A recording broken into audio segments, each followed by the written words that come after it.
Членството на Македонија во НАТО е најдоброто нешто што и се случило на државата од безбедносен аспект, иако се направени големи остапки за исполнување на таа цел, вели Венко Филипче во Клик Плюс.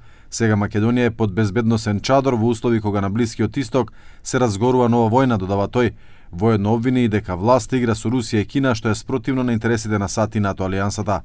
Иран се групира заедно со Русија и Кина, на друга страна, спроти интересите на Соединетите американски држави и НАТО. Тоа го каже генералниот секретар во собранието.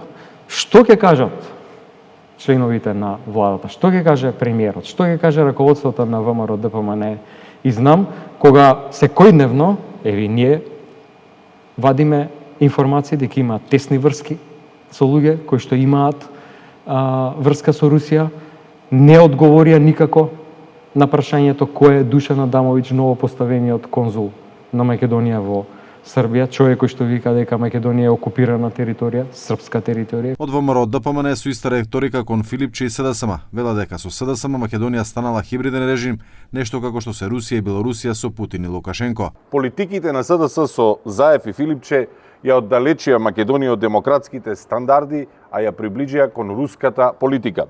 Политиките на СДС со Заев и Филипче ја направија Македонија да биде хибриден режим со слични карактеристики на владење како на Путин и Лукашенко. Инаку во вторникот генералниот секретар на НАТО Марк Руте беше во Скопје и јасно порача дека алијансата цврсто стои за секоја своја членка, а и покрај препукувањата, сепак според реториката и ВМРО ДПМН и СДСМ се согласни дека членството во НАТО е голема придобивка од безбедносен аспект за нашата држава.